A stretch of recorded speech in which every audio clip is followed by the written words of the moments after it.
Welcome to 155, a podcast about punk songs.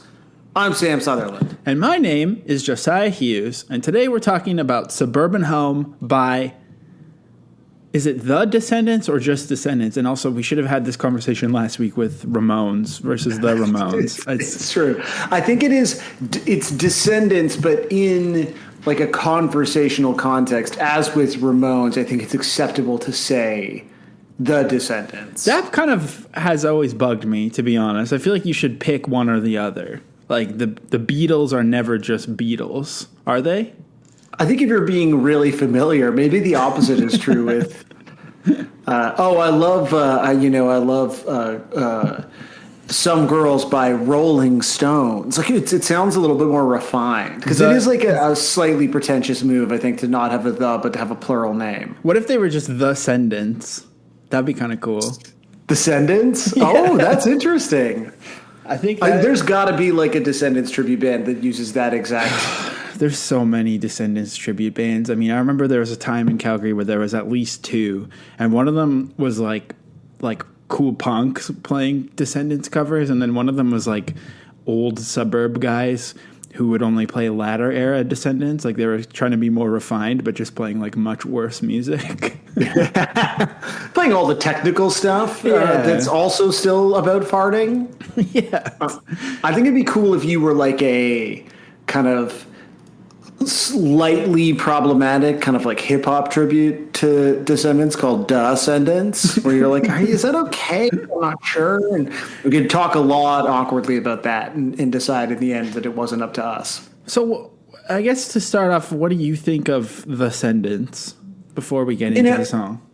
Yeah, we've certainly had opportunities to talk about the music of Descendants before, and as I've repeated, I think it's interesting to take pop punk and sort of put it in that kind of like 90s, like 80s, 90s boom bop context, and sort of try to find thematic similarities where on a superficial reading you might not find any. Look, the Descendants are obviously great. And I think there was like a borderline Josiah sort of voice inside my head for a long time that really started to feel like... you have had the actual my voice in your head for a really long time. So and it is like affected me in positive and negative ways, many yet to be sort of fully explored in therapy. But the idea that this band like invented pop punk, and every band that in particular that I like owes this band a debt of gratitude, and kind of wondering if like that really is true or if that's just like a really easy to repeat kind of line that we've all absorbed as this sort of vital pillar of punk history. And I think I've come back around to like, you cannot escape the importance of this band in the music that we listen to. But then I also don't know that means that I have to like it.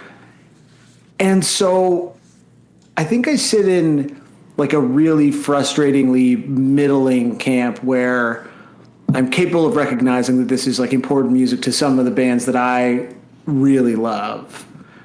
But I also think, like Green Day would probably exist without, Descendants. They might have found it. Hey, like everyone might have found it. Well, I think like the idea that you're like they invented pop punk, and then you're like, well, the Ramones like existed. Like, if you consider Ramones or Ramones, I was trying to do the same fun thing that you did. Impossible, right? Ramon. Yeah. It's not like the roots of punk rock are like atonal and not rooted in like 50s and 60s popular music. So to like imply that this is the first time that happened is obscene, but it's the speed, it's the specifically, being connected to and descended from the sort of power of hardcore, such as it evolved from early punk. Do you think people are obsessed with this band as being a punk family tree band because they're called Descendants, and it automatically makes them kind of feel like those weird Bible verses that are just like Zebediah begot they're like a begot band. And begot, and you're like, oh, okay, I see. And so I guess Milo is actually 900 years old, according to right, exactly. his punk history that I mean, it's not far off, I don't think, also, at this point. Totally accurate, right? And I think the Descendants are also similar to Ramon in that, like, they sort of also became just like a T-shirt brand. And I think the power of the brand, the power of the Milo drawing is equal to the influence of the music. And I find myself on some level incapable of separating those things and saying, like, there are Descendants songs that I think fucking rule. I think this song is fucking great. But I never put on the Descendants like casually to listen to. I feel like they feel like the most homeworky kind of band of almost especially of all I think for homework. people like us on some level, you know, like I think if you spent 4 years talking about Blink-182, it's and so many people that I feel like I know a lot of people with Descendants tattoos, you know? Yeah, I'm just like, okay. Yeah, there's like it's that aspect of like they supposedly invented what we like. Also, they're literally old as all hell. One of them is, let me see who. I think. Wait, is Milo the bass? Milo's the singer, obviously, right? Yeah. Yeah. Okay. Well, I'm sure. I'm just there's this Rolling Stone article that I've skimmed is kind of confusing me because of some of the tenses and pronouns. But the bassist of Descendants is 76 years old now, and they just put out a new album this year. And like they're called Descendants. They have a 76-year-old bass player, and everyone's always telling me that I need to love them. And it's like the amount of ageism that I already try to suppress and fail. Sorry, who in the Descendants is 76 years old? All these guys are just like in their mid-50s. I'm telling you, unless. Oh, sorry, never mind. They're quoting Dave Lombardo talking about this. That's why. I was like, what the fuck? It's like, I don't know how that is possible. Yeah, it is these possible. are guys who are in their mid to late 50s, which is it's still way too old. That's still too old for me to be like, I don't know. But then when I put on this song, having not listened to it in forever, it does absolutely cook. Yeah, it's a fucking unbelievably great song, and it sounds fucking great. And I want to make this clear. I think it rocks that people have Descendants tattoos. It just makes me feel out of step with the world sometimes to just not have the emotional connection to this band that so many people who's otherwise like I share interest with seem to have. And what about you? Because we've talked a lot around this, but for the purposes of a dedicated episode, why don't you bring me and our listeners up to speed on Josiah and Milo? It's pretty much what I just said. Like I'm too ageist to get into this. But this album in particular absolutely does smoke. It's like so tight and punchy and fast and like I don't know. I feel like the part where it slows down and they do kind of like a Black Flag wannabe part in this, I feel like is a sign of what was to come from this band, where it just got like too annoying and gross sounding. But otherwise, I think this is just like really peppy and hits hard and is like a really tight, taut little punk number that I love. Like I love this sound of, like when I was in the band Grown Ups, I couldn't figure out how to. I wanted to write pop music, but I also wanted to like yell and be really loud, and it was like that tension. I think I wasn't trying to necessarily sound like the Descendants, but I think I did definitely rip them off, and some of the themes as well were similar. But so that really resonates with me, is like the tension of like basically a Blink-182. To me, I think I did the opposite, where like I only knew how to write Blink-182 style pop songs, but I was like, I really wanted to be on Parts Unknown records. So I was trying my hardest to be aggressive, and I couldn't do it. So I kind of came at it the opposite way, whereas this kind of is like, they were like the hardcore band writing pop music that ended up creating pop punk. So it definitely like resonates with me. I'm not trying to pretend that I've ever accomplished anything like this or whatever, but it resonates with me, this exact Venn diagram. But then I just feel like it's one of those things where it's like every band probably should break up after the first LP or whatever. Like, I don't think there should be whatever was the Descendants ukulele against Trump that came out last year or whatever. Like, basically, I feel like it came out after Trump had already been voted out or something, or just like, I don't know. I feel like Yeah, but it's still important to take a stand Yeah. with your uke. And then like the Descendents logo is so iconic that it's just, to me, it feels kind of annoying at this point. It's just like overplayed to the point of like, I feel like, yeah, that's become its own kind of gift shop kind of thing. Like, I feel like it's a Ramones t-shirt for like our generation. Yeah, like I think if Gen so. Xers are all Ramones shirts, then we're Descendants shirts. Yeah, that's probably right. Because I also feel like it's a homework band in the sense that, like, if you just listen to pop punk and pop radio, but you want to seem like you're a little bit more refined, then you can just be like, yeah, I'm into the Descendants. Like, it's kind of like, this is like the jazz collection for pop punk heads, like pretending that the kind of blue, pretending that you know something a little bit more refined, which is I don't know. I'm not mad about it per se, but I just feel like, yeah, I guess I don't really fully understand the cult of the Descendants, but when I listen to this song, I love it because it's just a punch in the gut, and it also reminds me a lot of Beelines, who were one of my favorite bands coming up. Yeah. I mean, I think it's way cooler to wear a Descendants shirt than to wear an Atari shirt. And so if you're into a general universe of bands and you're like, well, I really like Blink, but Descendants sort of says the same thing to people. Yeah. I think it becomes pretty easy to don that particular, armor for presenting yourself to the world as a pop punk fan who is also like capable of listening to music that wasn't produced by Jerry Finn. That's it. I'm just not capable of listening to music that wasn't produced by Jerry Finn. Right. Yeah. I mean, I think I want to talk about the lyrics and what the song means in a second, but I think first we should kind of just check out some live versions of this. So this is from 1985.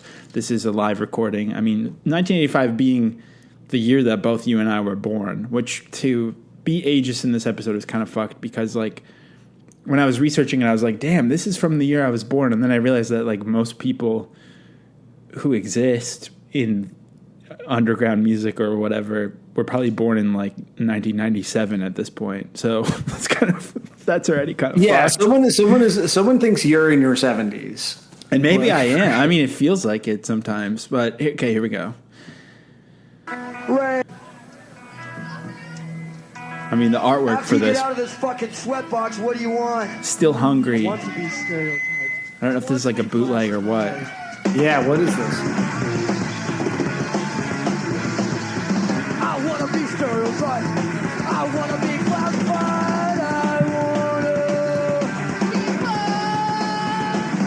Yes. Yeah, I think this is a bootleg. Yeah, this is put up by My Dad Still Sucks Productions.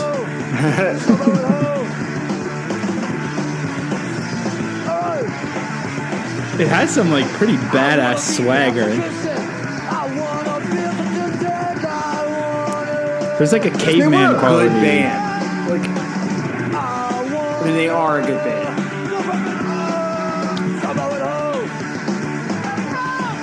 So just for you and I, we can also watch a video from 1985. I think this is a different recording, but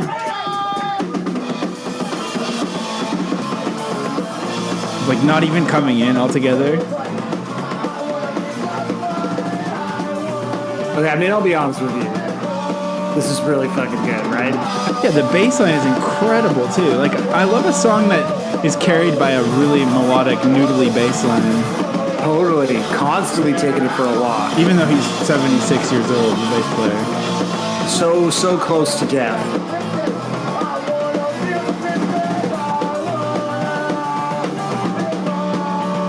That bass line is beautiful. That's like an indie rock bass line right there.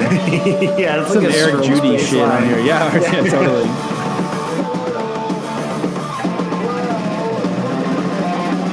This part I don't know about. I don't know if I love this part. It's fine in this song because they don't stay on it for very long, but I feel like that's... Well, I think that's what all...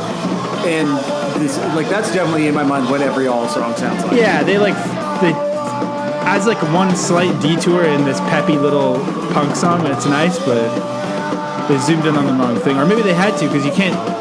I don't think you can make this energy last forever. No, not when you're in your 70s.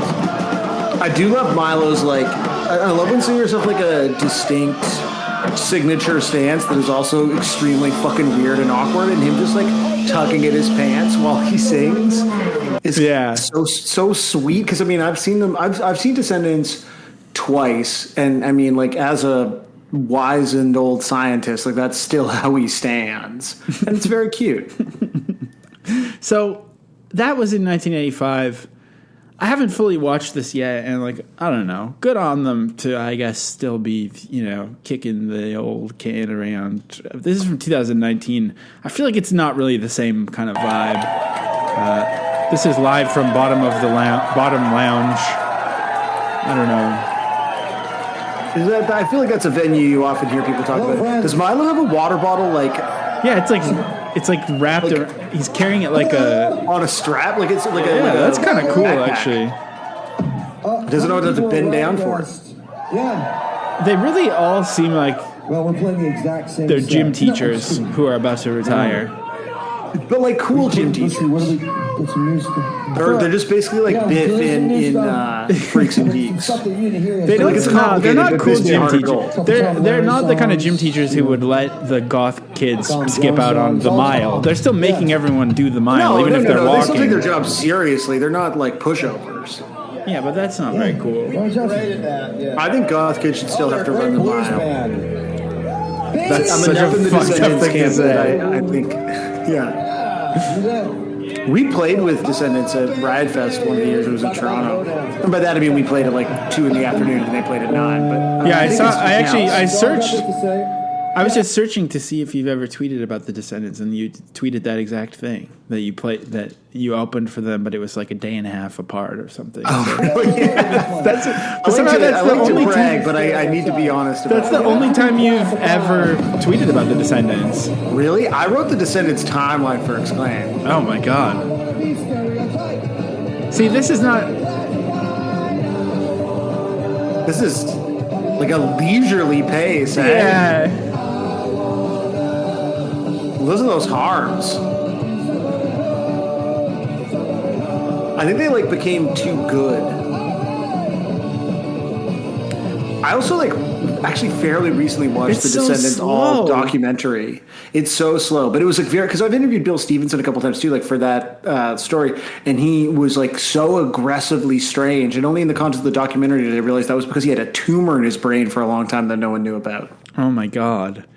No, I meant this is slow. I haven't seen the Descendants documentary because, again, that feels like I think I'm learning that I don't like documentaries about things that I'm kind of interested in already. You know, like I don't. Right. I don't. You want to come to you want it to be totally fresh experience. That doesn't play into the vibe mindset of vibe based living. But anyways, yeah, and so is Blink in that documentary and stuff too? It's like all about... Oh, Mark's in it. Yeah, everyone that you think would be in it is in it. Yeah, like it's just also kind of like I already know everything that they're going to say. But I don't know. Like I guess good for these guys to still be doing it, but it's just so...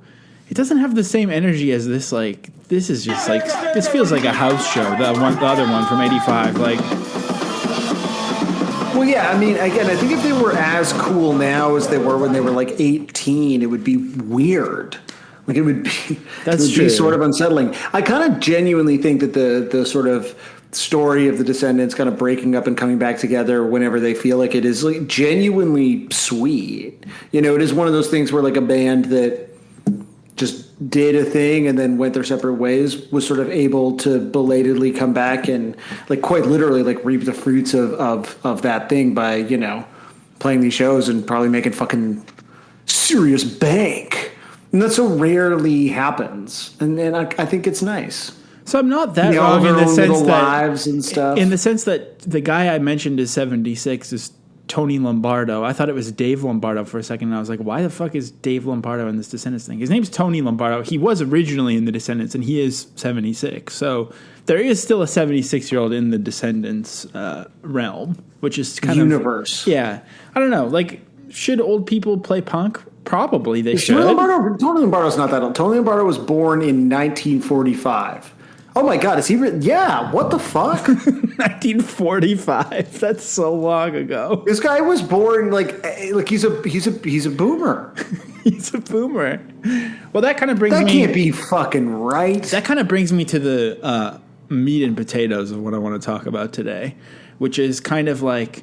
Have you ever thought about the lyrics of this song and what it means and whether it's like, are they being tongue in cheek or are they not? I think actually no one really knows, to be honest. Yeah, I mean, I've personally thought a great deal about this song in particular and how it connects to intersectional privilege and and in general the lyrics of early Californian hardcore punk. Like that's something that's frequently entered my thoughts and my discussions with like-minded intellectuals. Well, Sam's doing a little jape here to reference what I found, which feels like a really deep cut that I found, but actually I think probably the author or someone heavily annotated the Genius page linking back to this literary journal. Yeah. But honestly, sorry, there's a truck backing up outside. Yeah, a lot of action there. Should I let them finish or? You know, how long a distance do you think they're backing up into? What's the actual activity being performed? Oh, well, they're done. So it must have been just oh, fuck. A lot of people out in the streets of Quebec today celebrating the Bloc Québécois. I guess, well, maybe they're backing up the entire damn block, Quebecois. Sam's referencing what I actually always dreamt the pod would be like, which is just like incredibly, almost impenetrably academic writing about punk music.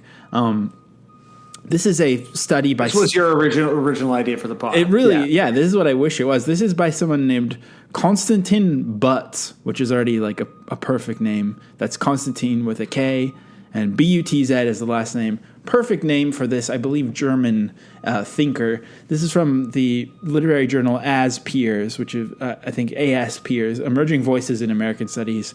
The article is called Rereading American Hardcore, Intersection I think it's from ass peers, like people who have similar asses, I guess, or like... Oh, I thought you meant like Asperger's. Like kind of Asperger's, yeah. It could be something like Not that. real, it turns out. ASPEERS.com. Check it out. There seems to be a lot of stuff in here. This is from the first issue of this journal. Published in 2008, Konstantin Butz ahead of the curve in terms of overanalyzing lyrics. Rereading American Hardcore, Intersectional Privilege, and the Lyrics of Early Californian Hardcore Punk. So this is, I guess, a 27-page paper. I'm going to link it in the episode notes because it is actually incredibly interesting. But, I mean... It kind of fucking rules. It's really good. You said it to me, you were like, I'm sorry to say there is a reading for this week's episode. Yeah. And like we had sort of a time, I was like, yeah, man, I'm like pretty fucking just having a time at work. Like I'm just, I'm getting ground down, feeling pretty burnt out. And you were like, totally, man, I need you to read this 30 page. I need you to read this academic article. You need to read Butts before we can start. Yeah, you gotta know Butts before you can butt into the conversation. This article, this journal entry uses lyrics from Descendents, Black Flag, and Adolescents to try to sort of understand and reinterpret some of the interviews from the American Hardcore documentary, which I remember loving, but I barely remember. And there's quotes in here from it that I'm like, holy shit, this movie probably sucks now. I think it's the Millions of Dead Cops guy. He seems like a big piece of shit in it. But anyways, it uses lyrics to really explore the concept of irony and self-awareness, and also like how this kind of white hardcore, early hardcore's whiteness, what's the word I'm trying to say? Like bolstered privilege for these people. And so this song in particular is in depth, broken down to kind of explain. I mean, there's so much stuff. It opens with a quote from Semiotics for Beginners by Daniel Chandler. Roland Barthes has brought up. That's like some high school shit, right? Like, it's true. Semiotics for Beginners? That shouldn't be how you open up your Asperger's. All I'm trying to say is, like, there is a pretty deep history of semiotics and postmodernism before he kind of gets into breaking down the lyrics. It's pretty, like, meaty, and I don't feel like I can necessarily like break it down too much right now. But I think you can. What I found really interesting was kind of the concept of dressing down and how this version of hardcore, this era of hardcore, was a lot of like upwardly mobile middle class kids who were intent on dressing down.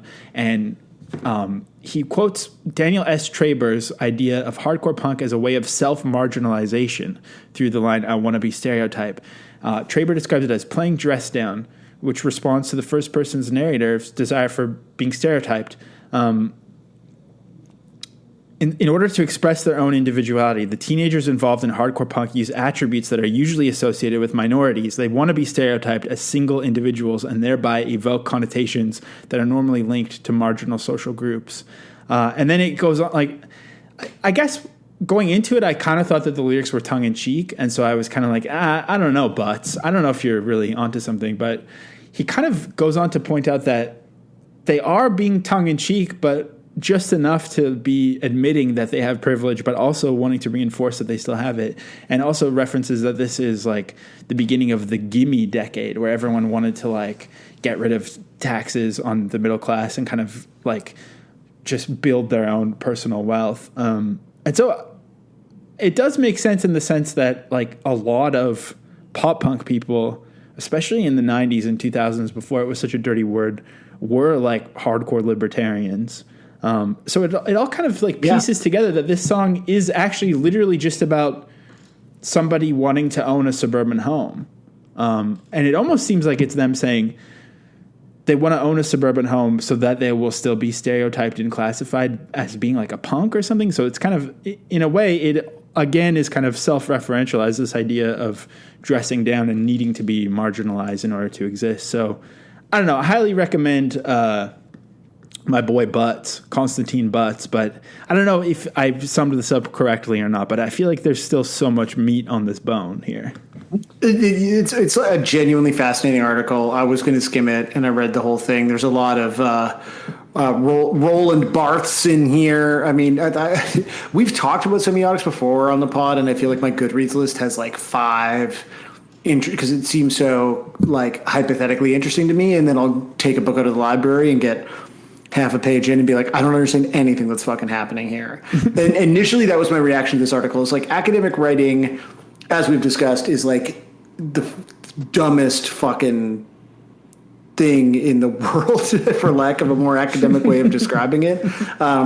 Just the idea of ensuring that the information that you have or information that you've kind of the sort of understandings that you've developed are impenetrable to normal people is such a rude way of pursuing education, I guess, is hypothetically what all this is sort of couched in. But in the end, when you kind of crack through what's sort of being said here, I think your assessment of it is really interesting and spot on. But the thing that kind of grabbed me as well is that, you know, Butts is acknowledging here that it's impossible to say whether the song is intended to be tongue-in-cheek. I've always interpreted it as, and still interpret it as, like being a very tongue-in-cheek song, but sung from the perspective of people who understand this world very intimately. And perhaps this is like the life that your peers have quested after and you have judged them for, in particular when you're like an angsty, you know, when you look at the other songs on this record, and I mean, most Descendents songs are like highly aggrieved,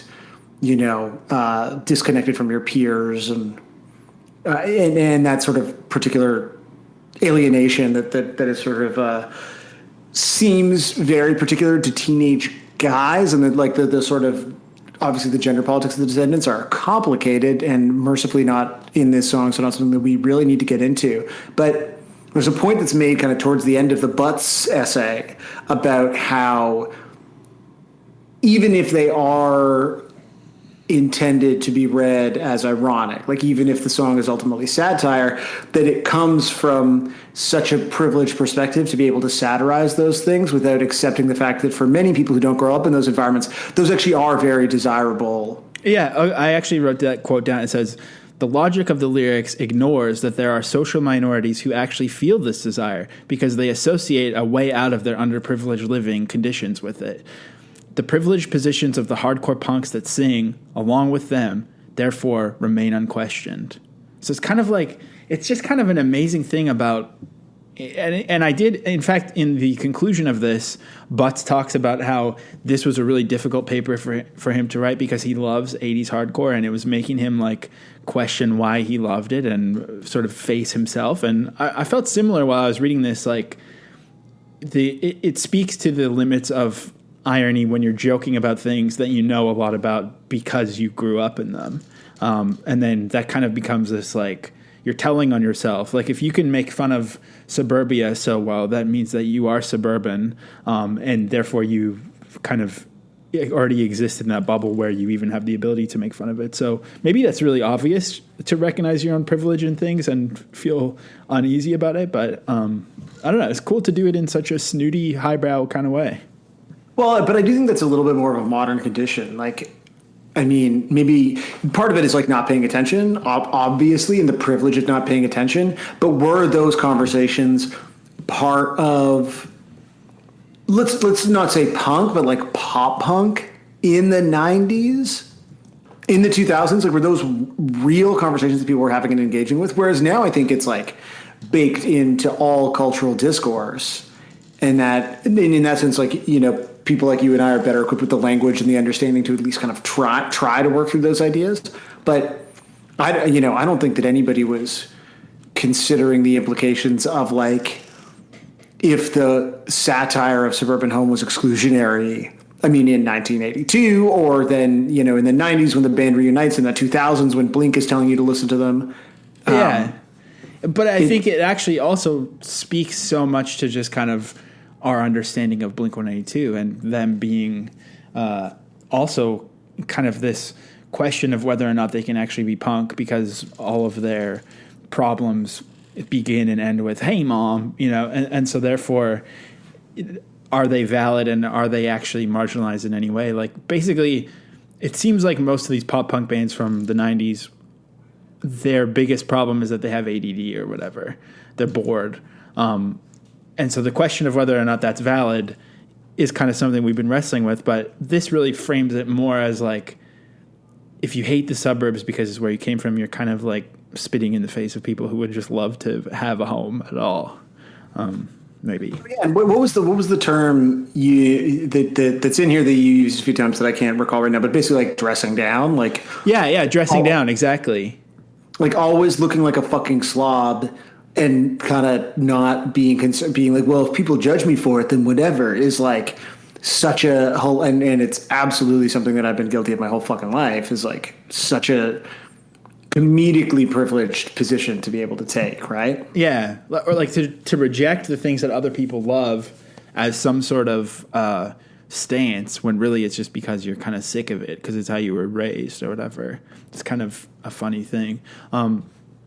But in the same article where they reveal that the Descendents' original bass player is 76, at least the Rolling Stone writer explains that Suburban Home was in fact something that he non-ironically yearned for.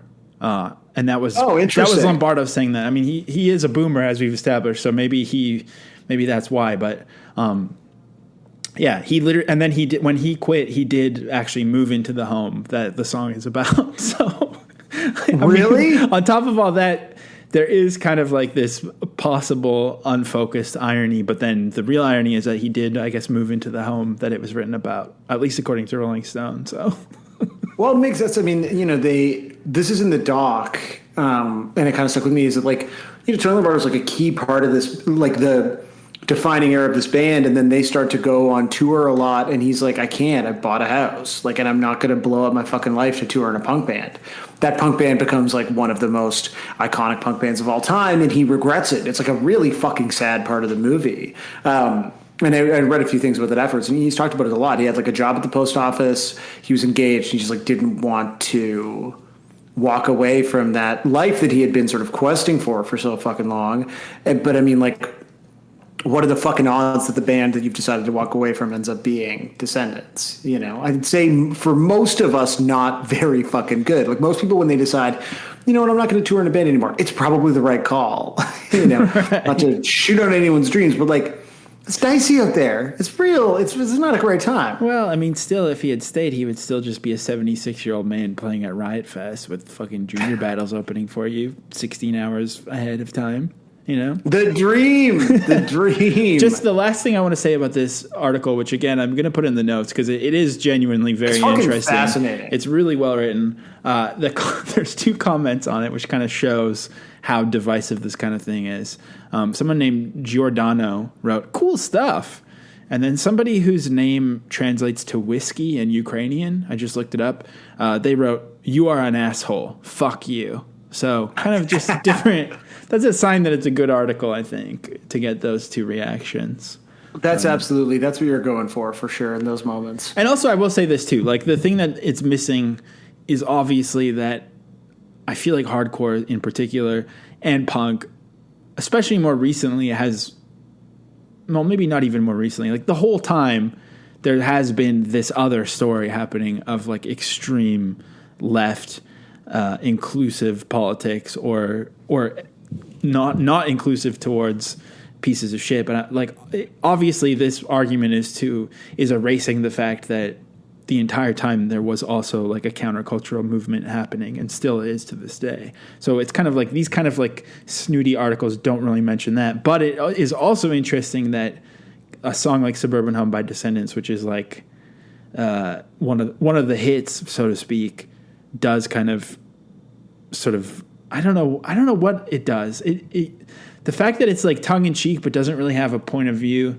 and kind of still supports the oppression of poor people or indirectly, or, you know, whatever it might do by not having a point of view, but still being ironic. It's kind of like it pacifies something that other punk bands maybe are more confrontational with. This kind of pacifies something where you're kind of like a little bit subversive, but not really. Which is very Gen X, I think. Yeah, well, or it's like very, very boomer, I guess, if you're Tony Lombardo. This is basically Beatles. Like this is totally more Rolling Stones than anything else. Yeah, you know? It's true. No, I mean, it's like, look, yeah, obviously, like, sort of real left politics have been a part of punk, sort of, kind of, since the beginning. But I do think generally always, like, pretty far below the surface. Like, I think otherwise it's, like, very much like a surface reading of, like, what a progressive political position would be, you know? Like, I think... I'm trying to think of, like, what's the most, like, mainstream version of a band that really had those sorts of, like, inclusive progressive idea, like, baked into their music from the beginning. Like, I don't know on a mass level. I don't know who that is. Yeah, I don't know. Maybe like Anti-Flag or something. Yeah, the answer is definitely Anti-Flag. Propaganda? Are they? Yeah, that's it. That's the answer. That is totally the answer. And they are not nearly as sick as this song, so that's kind of the problem. Because you got to trade off the sickness for the like pop metal shredding. Yeah, I mean, I think also it's like it is gateway music still, no matter what. That maybe we're talking just about the limitations of gateway music to begin with, because also about the limitations of songs written when you're like 17. Although again, Tony Lombardo was like 30 when he wrote this song. Or just maybe it's the limitation of songs in general, right? Like, Jesus Christ, that doesn't seem right. I don't believe that at all. You still think a song could change the world? No, I more just don't believe that Tony Lombardo could be in his 70s. Oh, I know. It's crazy. But yeah, that's kind of the bulk of it is like, I never really thought about the lyrics before, and now I just kind of feel weird. I feel smarter and sadder having read that. So that's kind of the main thing I wanted to talk about. And then the other thing I wanted to show you was some teens performing it at rock school and sort of their epic intros that they did. So here we go. I don't want to talk over this guy, so I better get the info first. They've also spelled Descendants correctly, which means it's wrong. Okay, this channel is called Perhaps. This was uploaded in 2018, has 18 views. There's no information, unfortunately, so I don't really know. Maybe they're not a school. Like, they seem like absolute children, so I think they must be. They did some Ramones covers too. So this is perhaps, I think, doing Suburban Home by the Descendents. Listen to what this kid has to say to start. Good to hear it. I can see some of you packed in like sardines. But anyways, this is the song for the people who abide to the social mores of short-haired men and long-haired women. You want to be stereotyped, I can tell, and you want to be classified. Like, I wonder if he memorized that from a live video. It seemed like, Like he was trying to remember part of it. yeah. Yo, these kids are great. The guitar player just looks like the kid from Malcolm in the Middle. They all seem like they're from Malcolm in the Middle. Oh, this is so uncomfortable, but it fucking rules. It's so good. I love the bassist playing with their fingers and kind of something about teen music videos is that the bass player is always on the wrong string for half the song every time, and it's so good. Oh, this is so great. That one guitar player definitely has an energy. I mean, you know what? They came back in together. That was important. So this other one is the Suburban Home Descendents Class of 2021 School of Rock Bedford, and this one is a classic. There's not a monologue at the start, but it is a classic teens playing outside video, and you will, for those who find this at home and want to follow along, there is a teacher loading her car in the back of the shot, so that's an important. Stereotyped. I want to be classified. They're kind of playing the modern Descendants speed. I want to be stereotyped. The singer has like real kind of fun lounge vibes almost. Yeah, he's kind of like jaunty.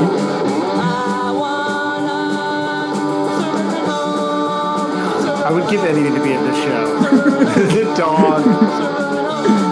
The lady in the back who has a tarp and a dog.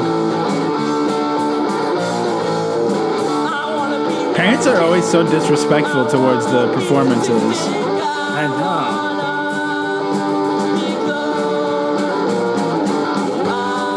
But you can tell the bass player is like a true head. I feel like he's probably a classic rocker.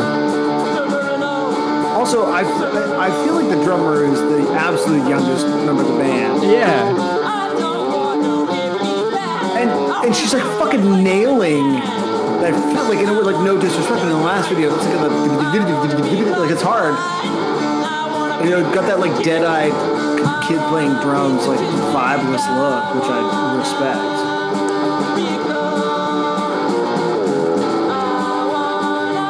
I don't know, when the guitarist fucks up too, it kind of has some like SST energy for sure.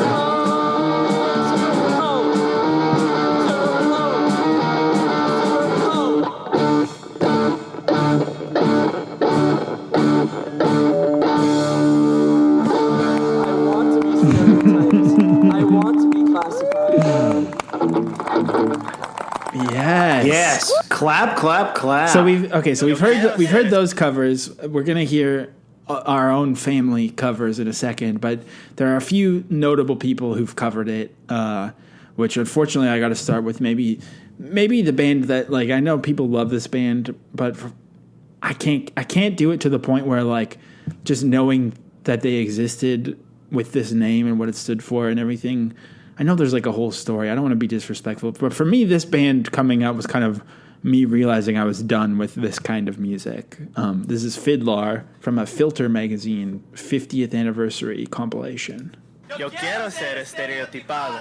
Yo quiero ser clasificado. Fiddler featuring Brian Rodriguez. I don't know who that is.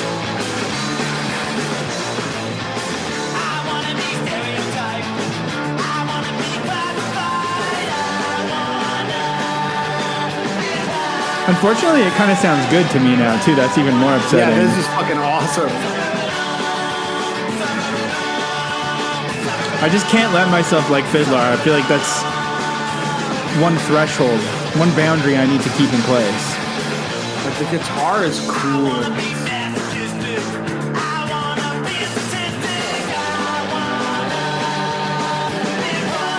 was good. I think we've talked about this before also, but Nardwuar did give Fiddler a copy of my book when he interviewed them. So you'll forever be... So I love Fiddler.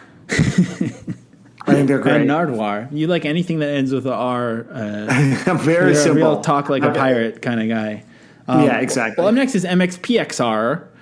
They covered it as well for on the cover too. Here's MXPX with Suburban Home, which I think here you can really hear the influence of Descendents on this kind of mall punk.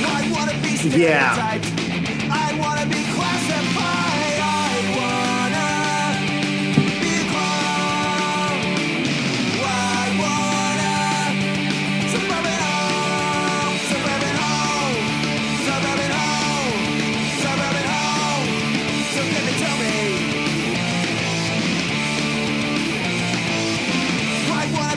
sadistic.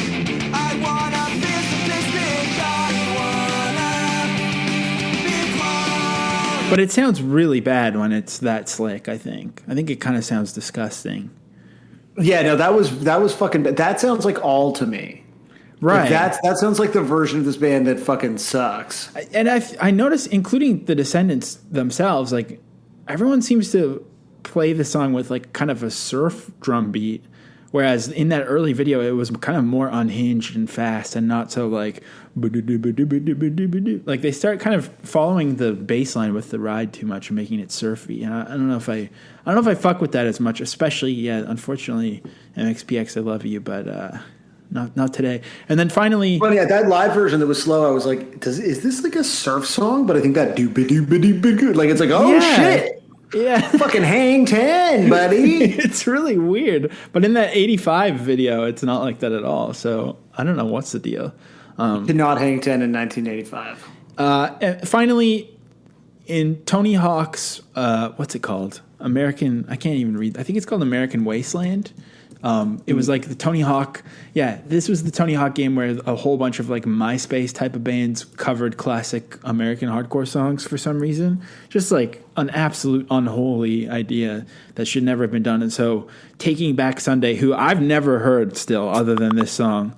And I did just get a Slack message from my freelance job, so that's great. Oh shit! I just made a little, just heard the little sound. You know that sound, that Slack sound? Sounds like a drink being opened. Maybe that's why I like it. It's kind of a bevy sound. This is the only time I've ever heard Taking Back Sunday is them doing this cover in this game. And I don't know if I like it either. I feel like it's kind of a Clash ripoff on the artwork for this. It's an Elvis ripoff. No, that's true. Like this felt like the right homework month response as well. Oh God, no! I guess they switched to "I Like Food" at the end, and there's like screaming or something.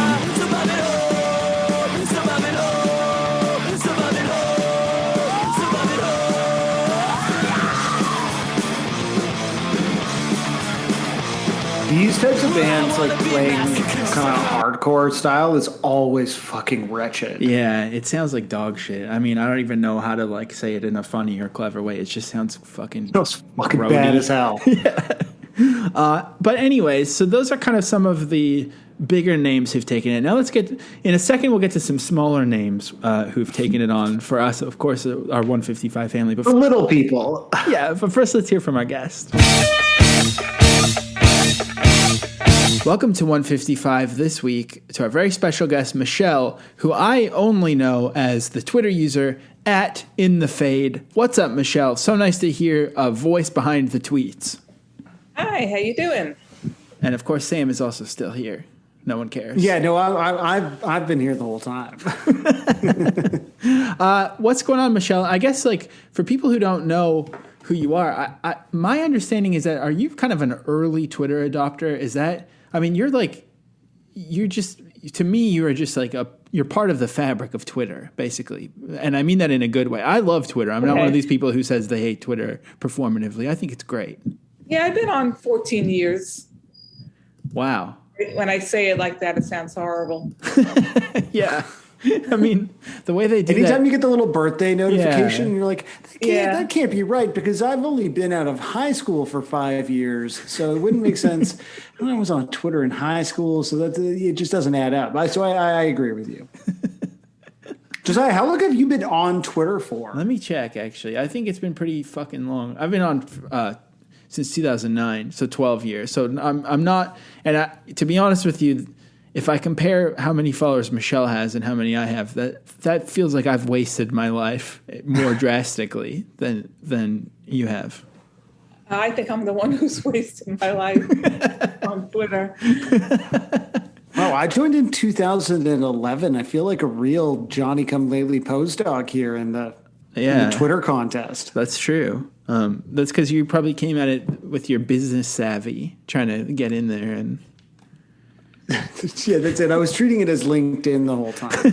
Oh, you know what it is? Sorry, I actually do. This is important to me now because I do want to know this. Is that for a long time, Ashley and I, essentially, my wife Michelle, we kind of had a joint Twitter account because I didn't think having a personal Twitter account. Oh my God, really? No, but not she like didn't trust you. No, not like a Sam and Ashley thing. But did you stray on Twitter? It was like part of our healing. No, we used to run a website and then a pay what you can record label called Juicebox, and so we had a Juicebox Twitter account because that made sense because we were writing stuff and our friends were writing stuff and we were putting out records.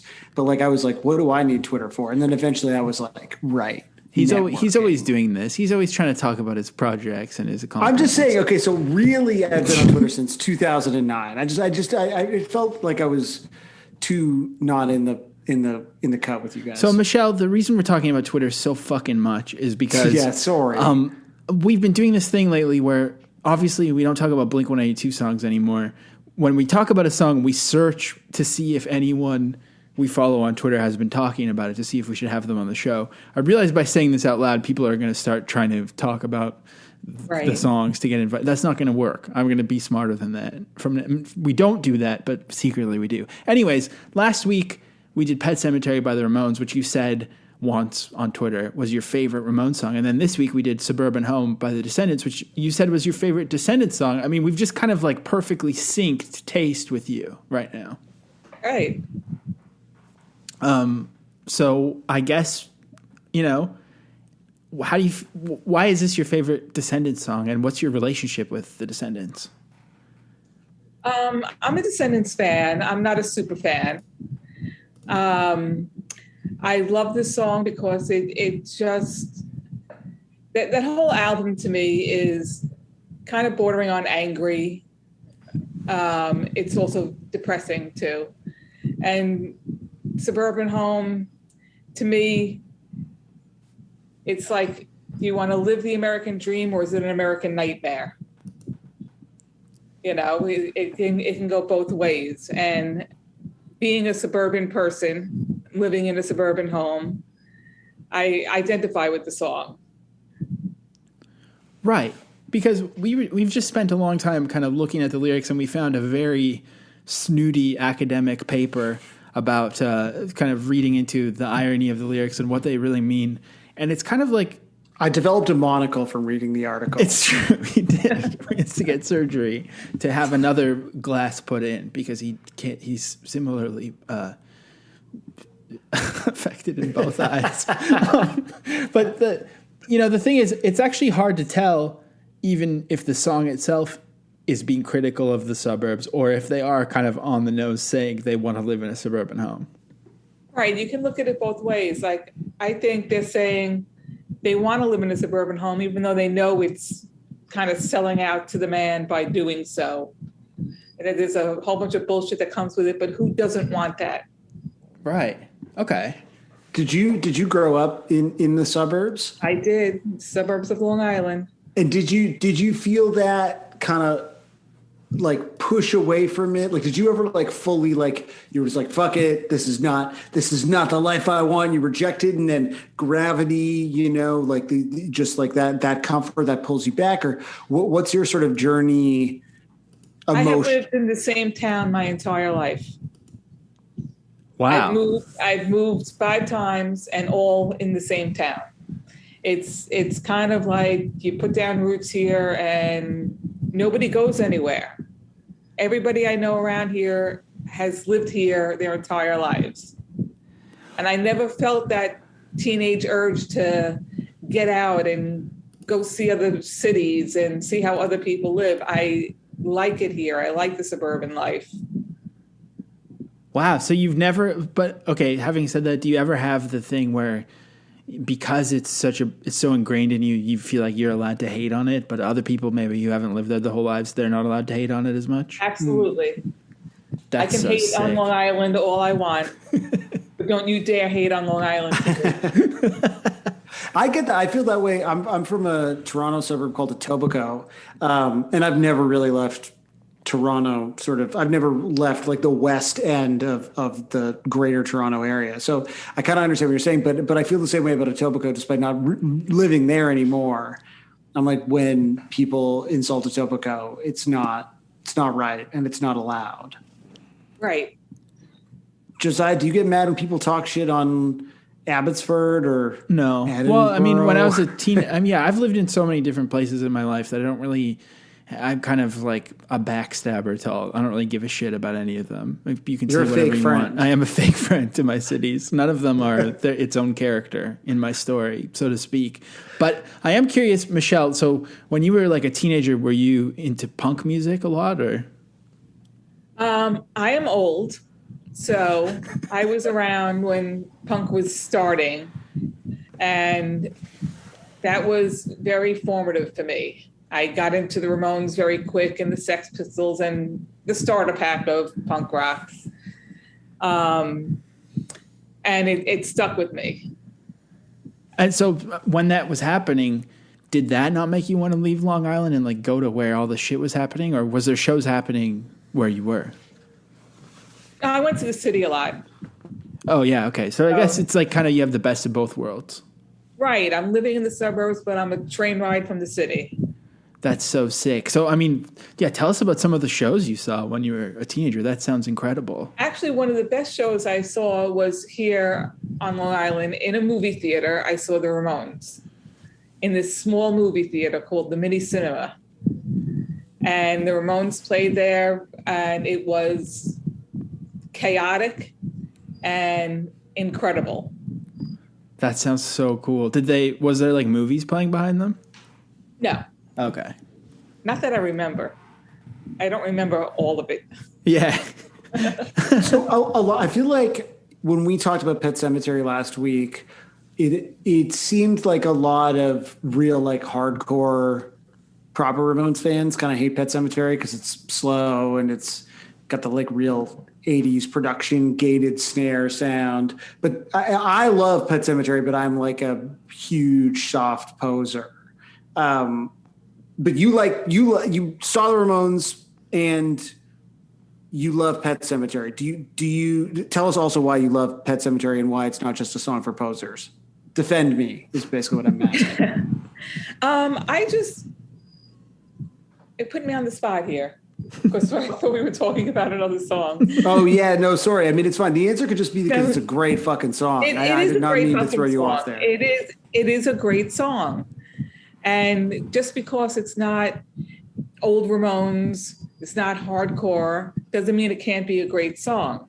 It's fun to sing, and it rocks. Yeah, I agree. That's just the perfect defense of Pet Sematary. Yeah. You didn't need to prepare for that at all. No.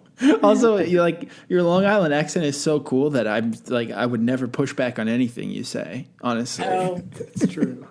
I hate my accent. Really, only comes out when I'm tired, Really? and I'm tired. Yeah. So you said by your own admission, you're old. You were kind of there in the first wave. I'm going to be honest with you, Michelle. I've been pretty ageist in this episode, and I'm pretty old myself.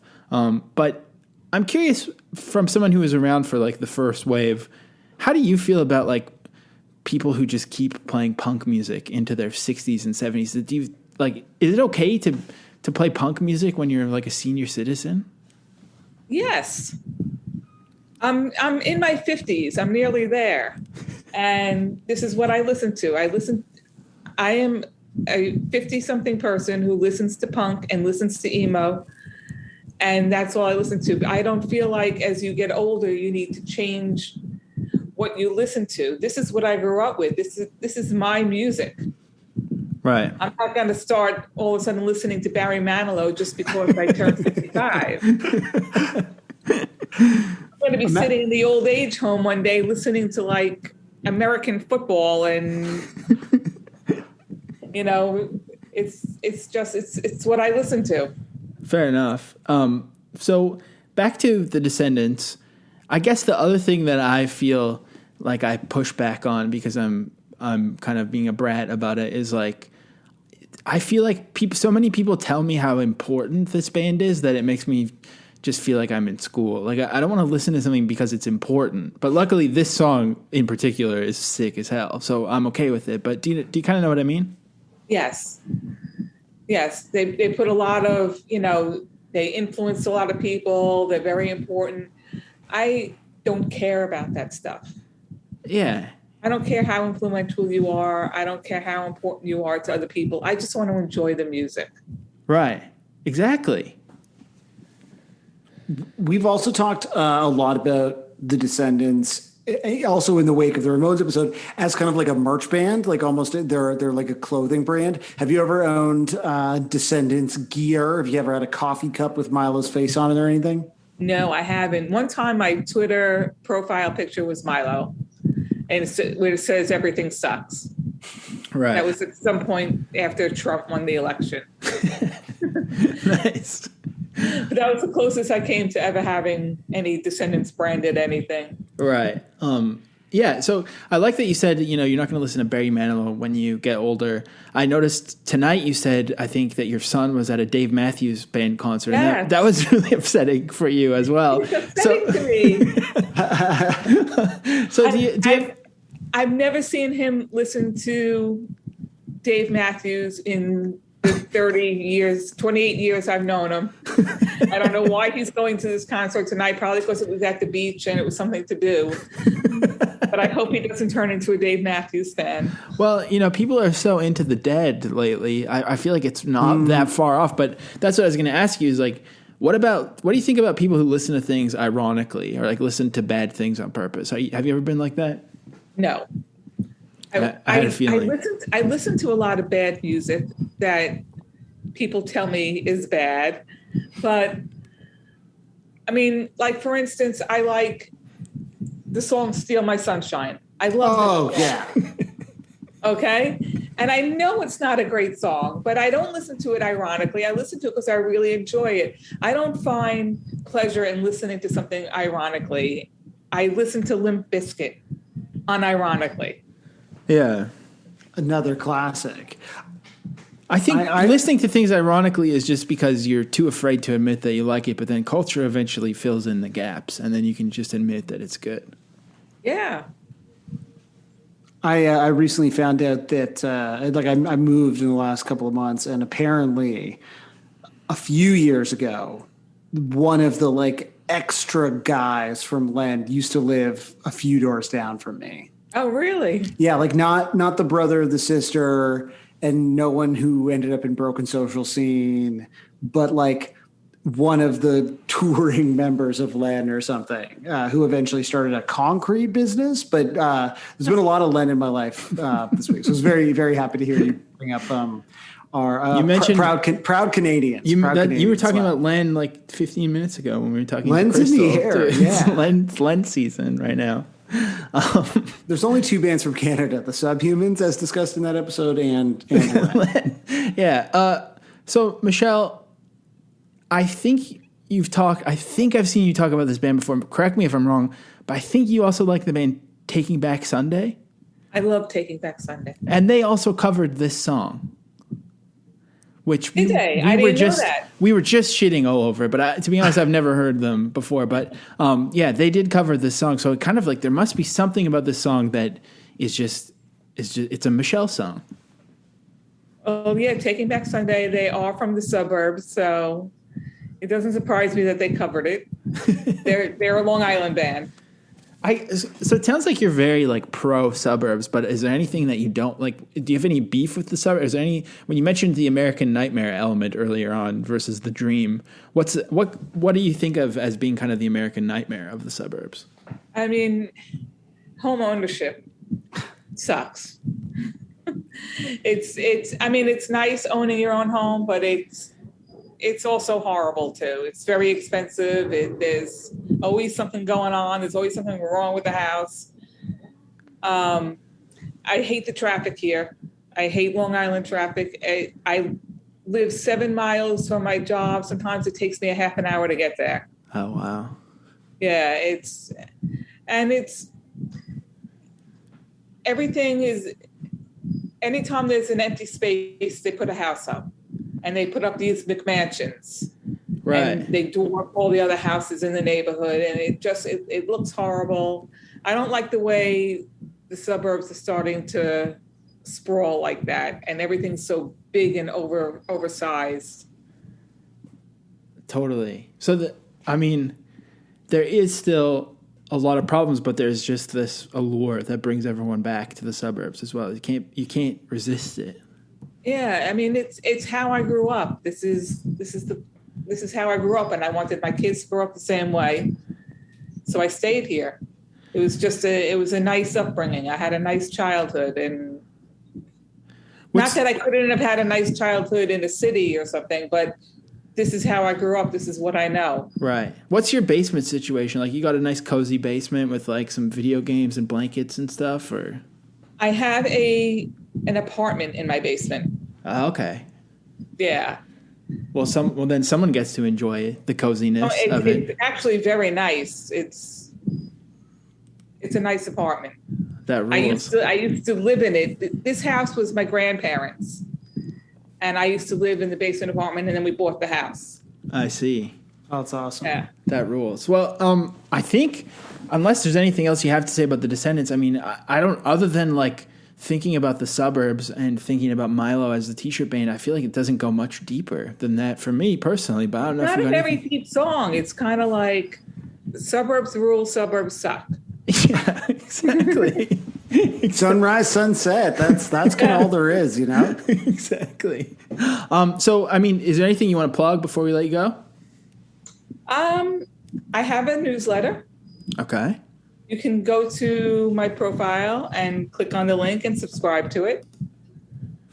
That's it. Hell yeah. So it's at In The Fade on Twitter. Yeah.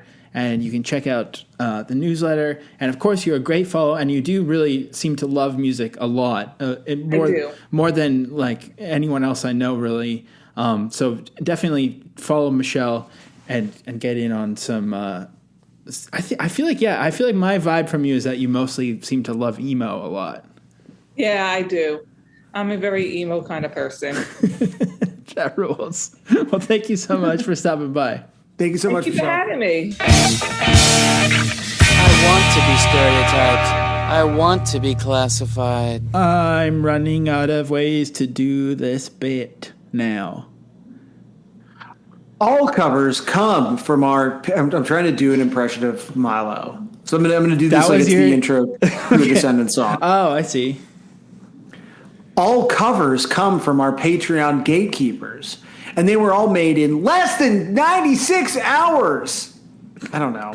For $5 a month, you get now I'm just doing like a fucking Suicidal Tendencies voice. For only $5 a month, only $5, you get an early tip on next week's song, plus bonus episodes, early episodes, newsletter, which we will get back to this week, and the Discord. All these songs will be available in full on the 155 Bandcamp on Monday.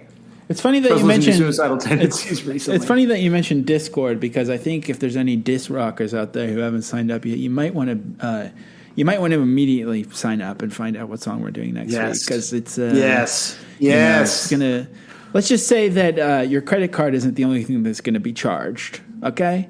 Damn, that's good. Up first, we've got "I'll See You Later" with Suburban Home.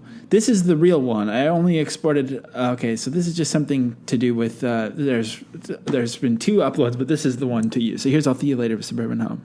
I want to be stereo. I want to be classic.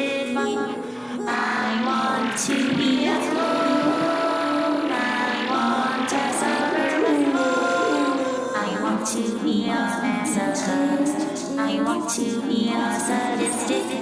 I want to be alone. I want a suburban home. I want to be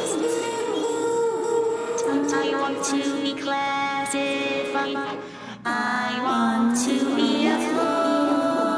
I want a suburban home. I want to be a masochist. I want to be a This is fucking great.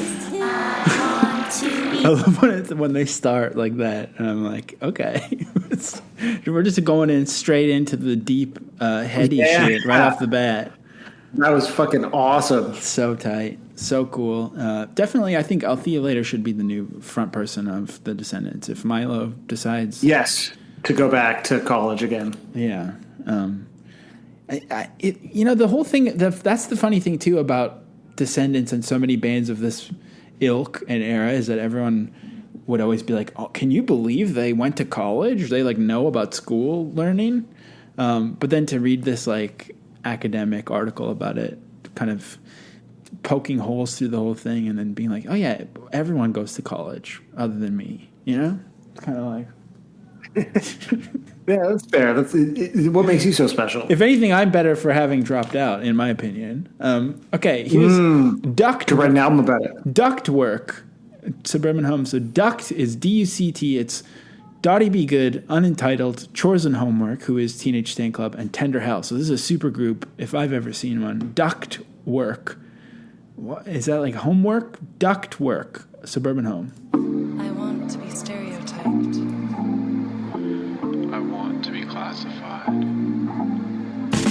I want to be stereotyped. Wow. Oh, yeah. I want to be a clone.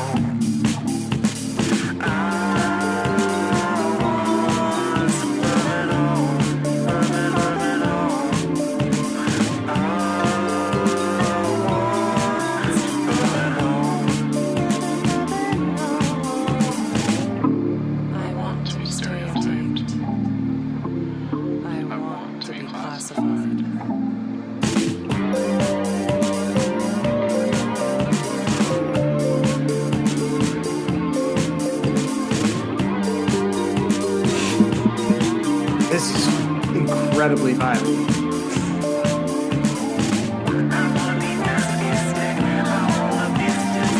Oh, it's hard to turn that one off. It's so delightful.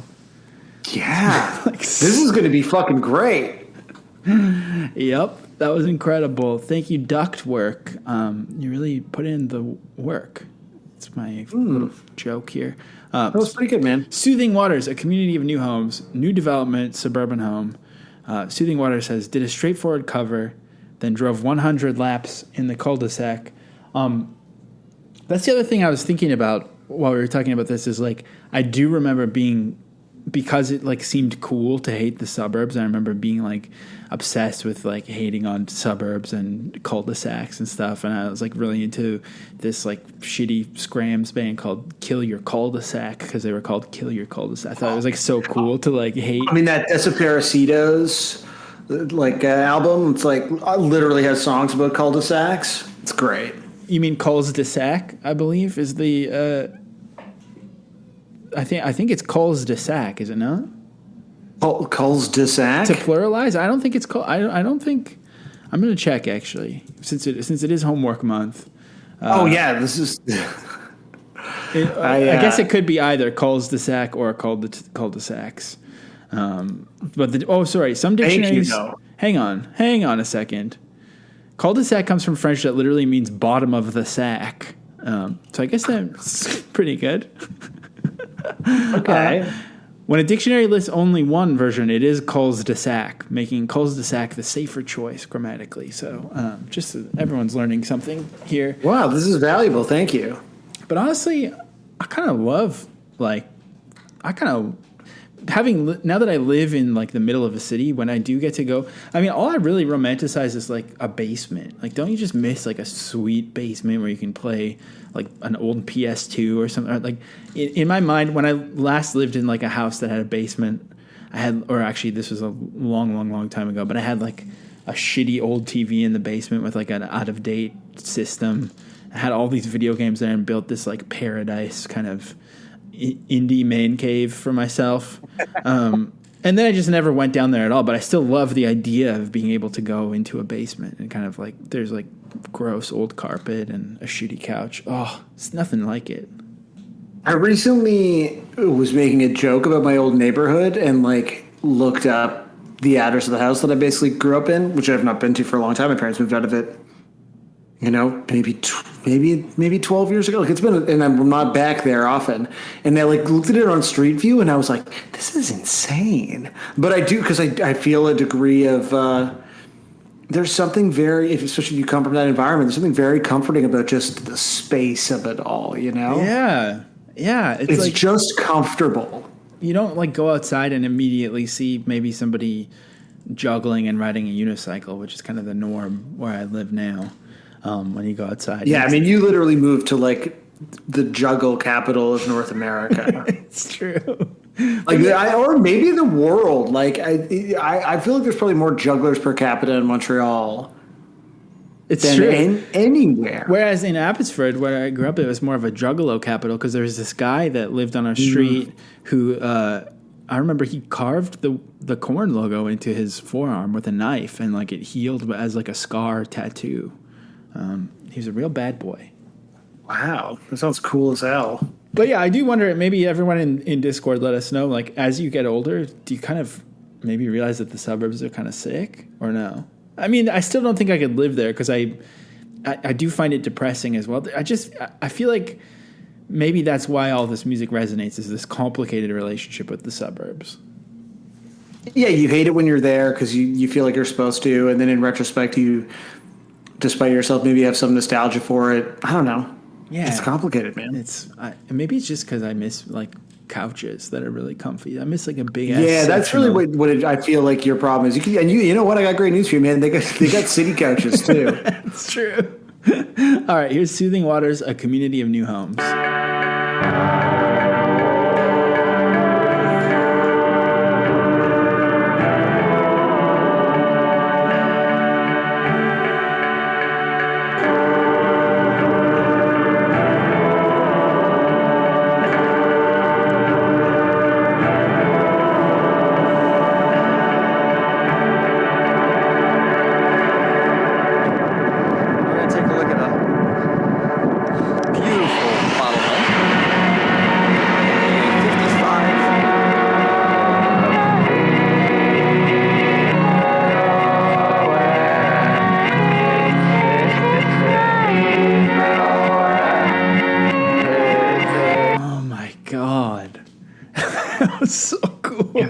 Fucking sick. I mean, I don't really believe that the initial version was straightforward, but I also like was kind of curious what they meant by 100 laps in the cul-de-sac, if they meant like metaphorically or literally, but I still don't really know the answer having heard that. That just did sound like 100 laps in a cul-de-sac.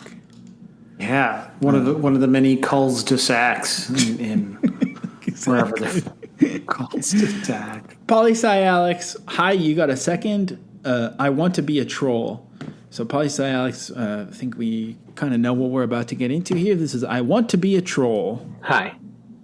You got a second? Okay. You remember how last week I submitted a cover about my dead cat, and Sam and Josiah thought I was trying to be a troll? Well, I didn't forget about that. I never forgot about that. I seem to have a reputation for always wanting to be a troll. It's always Alex is this or Alex is that, and it's some form of saying I'm trying to be a troll. It started to really bother me because I'm not always trying to be a troll. But then I realized I want to be stereotyped. I want to be classified. I want to be stereotyped. I want to be classified. I want to make a war. I want to be a troll, to be a troll, to be a troll. I want to be a Palestine. I want to be your black guy. Oh my! I feel like This really like brings out the sort of non-satirical interpretation of the song, which is just like that this is someone singing about their desires and articulating their desires in a succinct poppy way. Well, that's and yeah. so in that sense, I think it's an informative reading. Exactly. I mean, that what I was thinking about earlier too, and what this really reinforces is that there kind of is no such thing as like at least completely obscured irony. No matter what, it's still an expression of the self. When you're being ironic or when you're being a troll, you're still expressing yourself in one way. That's kind of what the initial song, why it's so hard to parse what they mean. And then the guy ended up buying the actual house from it anyways. The Polystylics too, in saying I want to be a troll, he actually did one of his most straightforward covers ever of a song. So that's just, yeah. I mean, I feel like all these circles are completing themselves right now. I feel like I'm almost ready to ascend to another plane. My work here is almost done. It's very exciting for you. It's scary. Okay. Todd Killings says, I was just trying to chill with some mallets and fiddle. Didn't realize I had a bit going till I thought of the name. Never heard Ohm. Love Descendents for better, but not for worse. Thanks as always. So this is Suburban Ohm from Todd Killings. I wonder if he means it in kind of a meditative sense or the post-sleep sub-pop group Ohm. I guess we'll find out. Here we go. I want to be stereotyped. I want to be classified.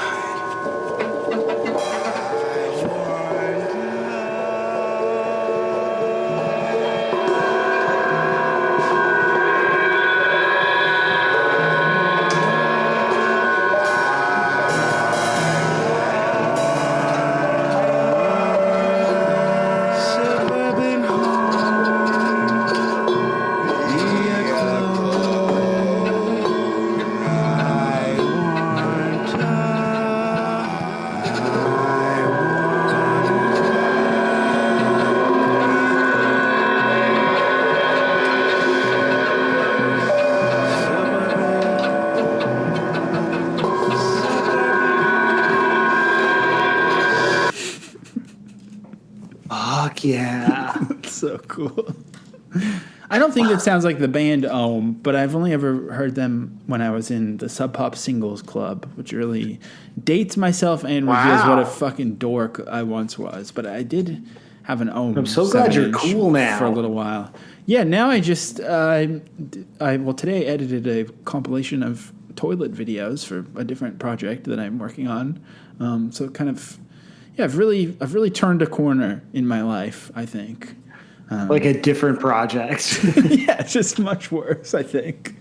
Now, so the Silver Bullets, this is called Unhoused Existence is Fake News Conference. HRP times ACAB times SIRT remix. Thanks for giving all the expression of the nation tiny home, the Silver Bullet says. Beware piggies that want to take down your alternative rock structures. The Rotten Blue Menace, let's go. So I don't know what the fuck this is about, but this is almost 6 minutes long. We're starting 2 minutes in. Let's go. Some of the protesters' behavior included throwing projectiles at our officers and municipal staff and damaging municipal property. This not only hampered the removal efforts, but could have led to serious injury for anyone in the vicinity. As a result of these events, unfortunately, Halifax Regional Police had to make 24 arrests. These were offenses including obstruction, assault police, resist arrest, and mischief. Given the volume of people, it took time to process each of them appropriately. All were released from custody in the evening on a promise to appear. Maybe this speaks to what I was saying earlier about the music's inability to radicalize people, but I was really mostly focused on how nice that beat was, and I was tapping my toes to it and bobbing my head to that nice, that sick beat. So I don't know.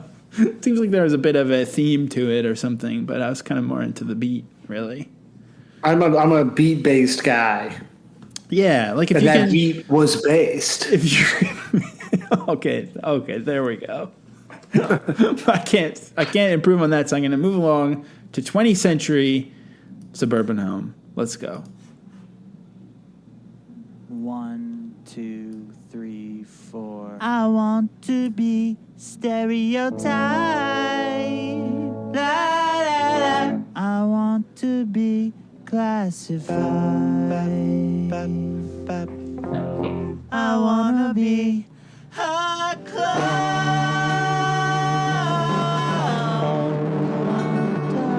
suburban home.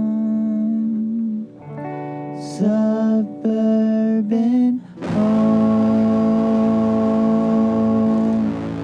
Suburban home. Suburban home. Suburban home.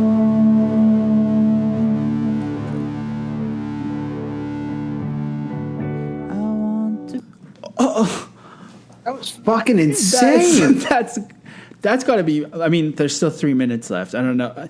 I can just tell. I think I can just already tell that that's one of my favorite ones that I've ever heard. That was just my God, unbelievable. That kind of just carried so much weight of like underground music to it. It felt like the full eraless. history of underground. Yeah, it was all music happening at contained once, within it. right there Yeah. in 20th century.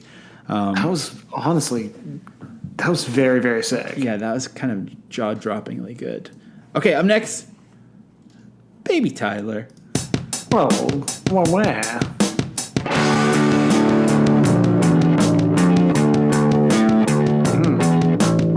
I wanna be stereotyped. I wanna be classified. Yeah, I wanna be a clown. I wanna suburban home.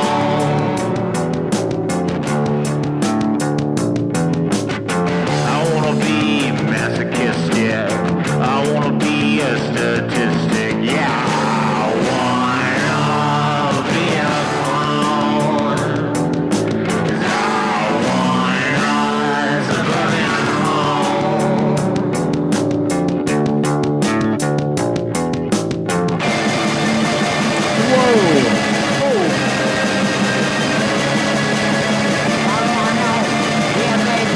Oh my god!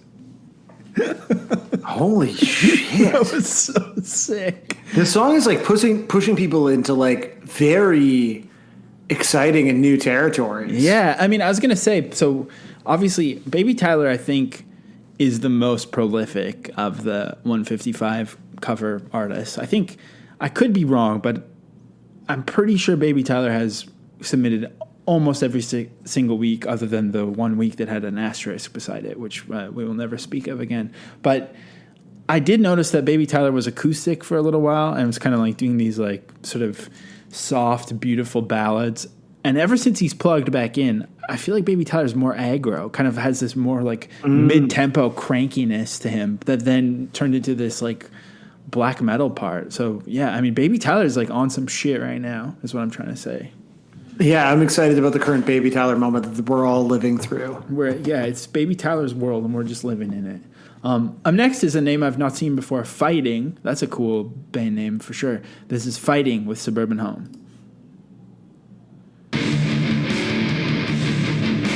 Ooh.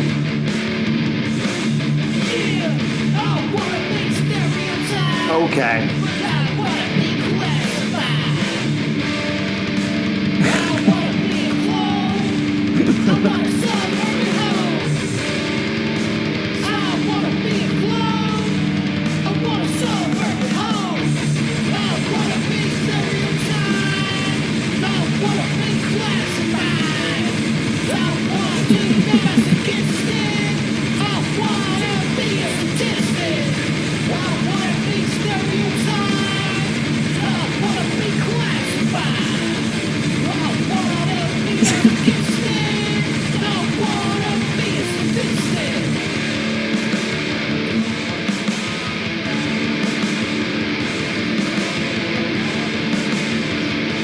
See, that kind of picks up on the. I feel like that is the lineage of the ideas referenced in Butts' article of kind of this white alienation leading to the modern version of hardcore and metalcore and like just like completely like just kind of post Ozfest metalcore, post Hatebreed. Like it just makes perfect sense to me. That sounded like, I don't want to assume race here, but it had the vibe of an angry white man making like ignorant metalcore because he feels alienated because he is so privileged, maybe. Listen, I think you're wading into quite dangerous territory by just guessing at the ethnicity of people submitting covers, but it did feel like just contextually it definitely like played up those elements and also fucking rocked. Yeah, which was great. and that's the thing is like all that music absolutely slaps too is the other issue as well. The other cancelable thing I think I'll say right now. So that was so sick. Here's Mikeage Danny with Suburban Homemade.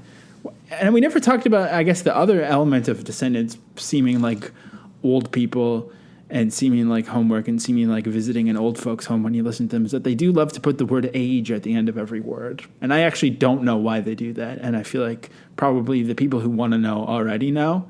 And those of us who choose not to know are just doing fine without knowing. So maybe should we just leave it at that or? I think that's it. I think that's all we need to say about it for sure. Here we go.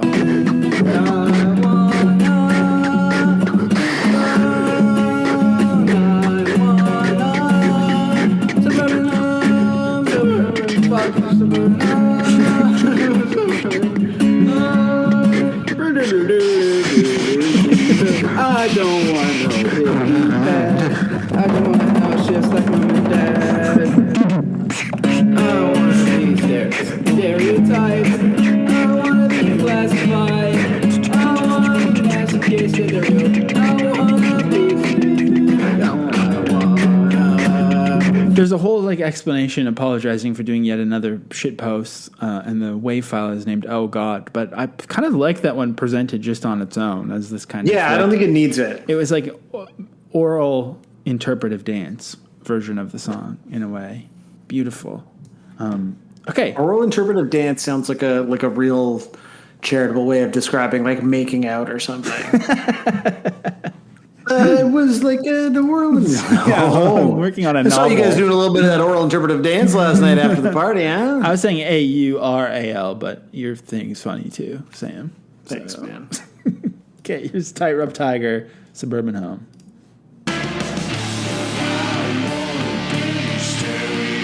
Okay. People are getting heavy with it.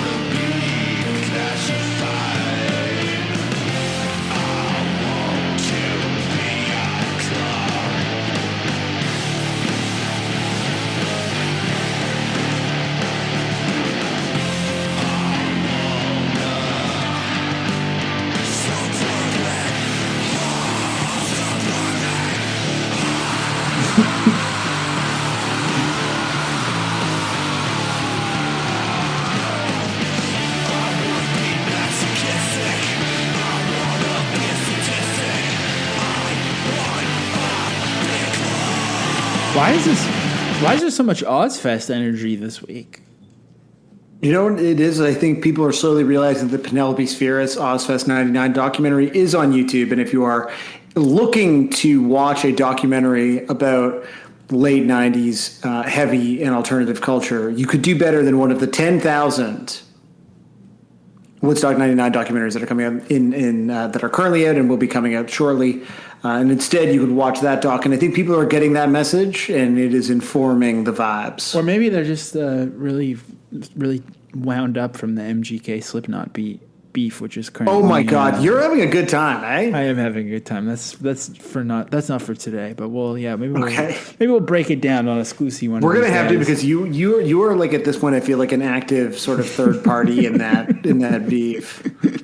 Up next is Boston's Berklee College of Music Jazz Fusion Ensemble, class of 2024, with their take on Suburban Home. I wanna be stereotyped. I wanna be classified.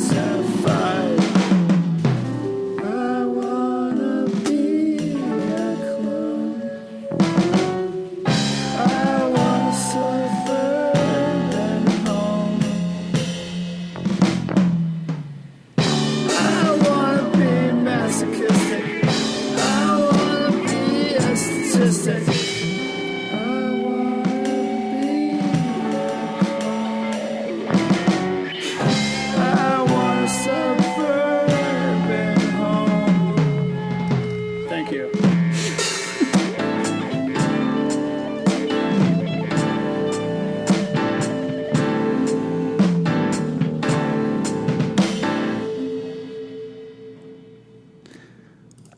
Okay. So again, kind of thinking about the confusing Ouroboros of irony again, which is kind of my just main topic to think about this year, obviously.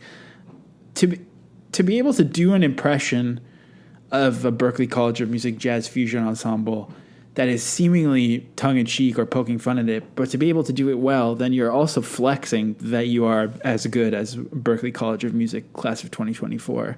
And so therefore, again, it is kind of comes back to being a sincere jazz fusion cover of the Descendents' Suburban Home. So it's kind of, again, like, there is no irony, I don't think. I just think my new thing is that irony doesn't even exist, maybe. Okay, that's interesting. Yeah. Let's explore that further as we go.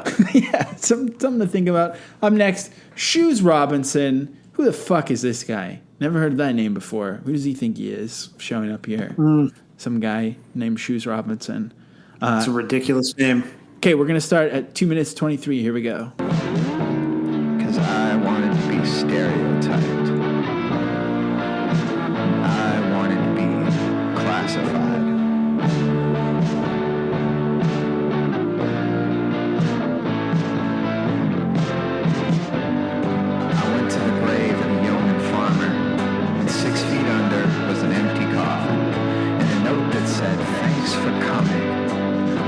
Spot just for you.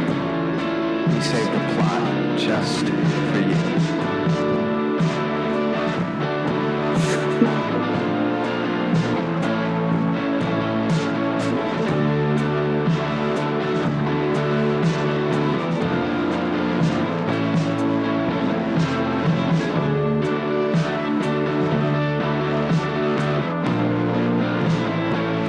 This doesn't sound... I love this guitar part. It's so cool. It doesn't sound like any band in particular to me, but it sounds like a band that would have been around the same time as like Grandaddy or like maybe early Beck or like non-rapping Beck or like maybe Sonic Youth or something. And I think... Yeah. And it's actually just like sewn something together in my brain because I never understood how Thurston Moore was always talking about like 80s hardcore and how much it meant to him and then making music that sounded like it. But that chord progression slowed down is like such an alt-rock chord progression that it makes perfect sense now.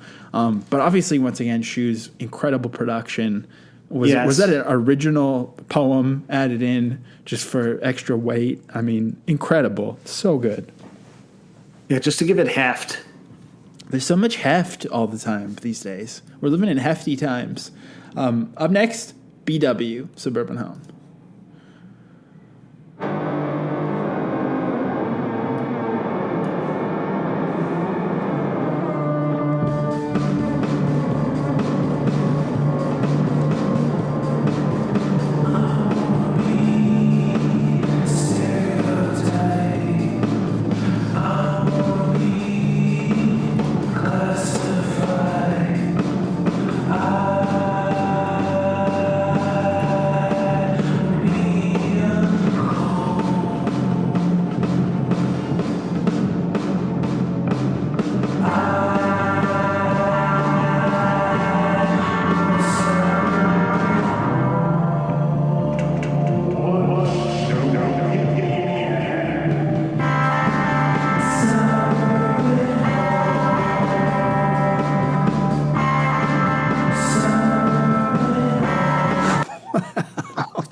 Fucking outrageous. It's like a little bit of a Kraut vibe and then some kind of some very scary elements as well.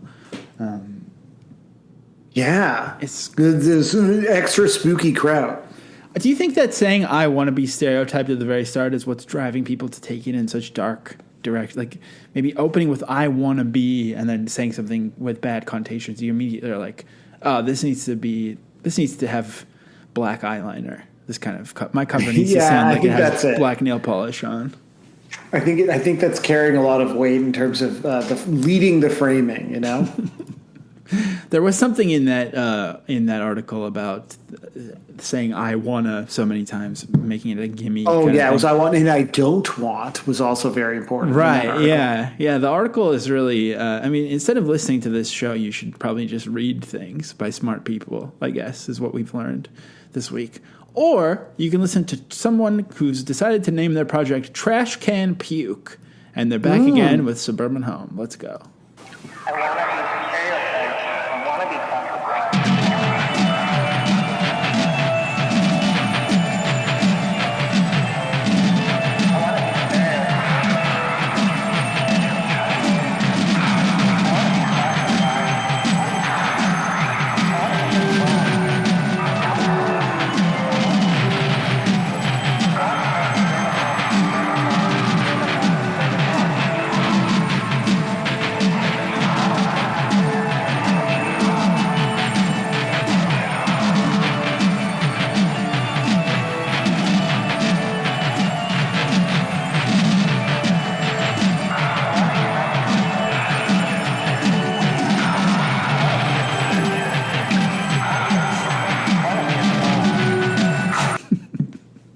Yes.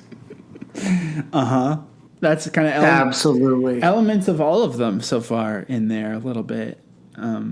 It's amazing. I just love how like I don't want to be one of those old people who uses teen vernacular long after it's relevant and sounds like an absolute loser. But when it comes to these covers, they understood the assignment because everyone is like coming up with the weird, like it's so rare at this point to just hear like a straightforward punk or acoustic version. Everyone's like making these absolute insane masterpieces, I think. At the risk of committing the same sort of foul, I want to say that these covers are on fleek. Now, what does that mean? No, we should move on. Wood Chips says, when I was a junior in high school, in my English class, our first big paper was based off of an NPR concept where you pick a song and use it to talk about the American dream. Being the edgy 16-year-old I was, I picked Suburban Home, as I thought just aspiring to have a house just like mom and dad was selling yourself short. This teacher was a super hard grader, and she basically called all of our papers shit in front of the class, but I got a B+, so I was chillin'. I love hearing that story, especially after thinking about the lyrics more and learning that they are just kind of literal lyrics in a sense. Maybe your teacher was also wrong. Teachers can't be wrong. I don't want no hippie pad.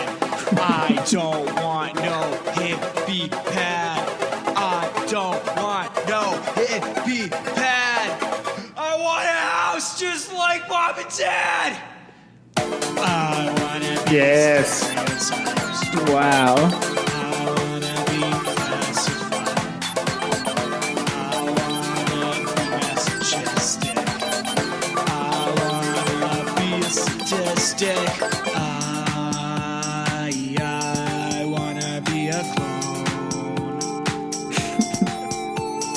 I wanna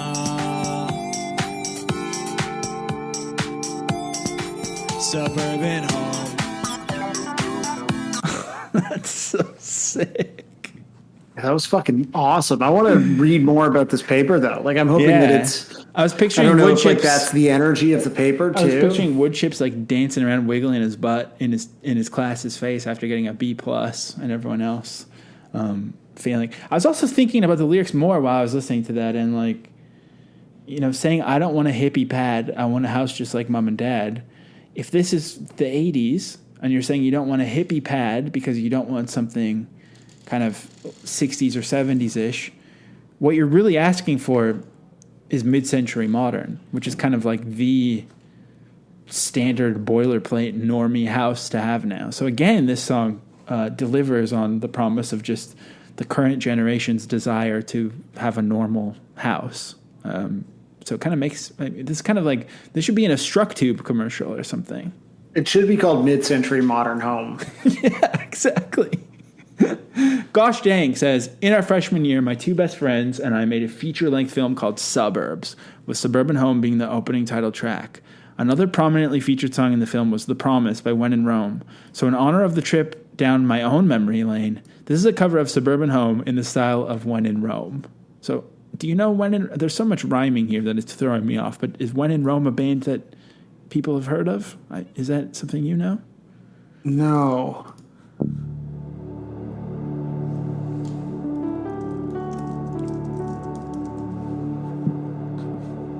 English synth pop group. Oh, cool. From the 80s. I was worried it was like a We Came as Romans. Yeah, I was thinking it's going to be like that too, like The Devil Wears Prada or something. This sounds so good. We should talk over it more. Ooh!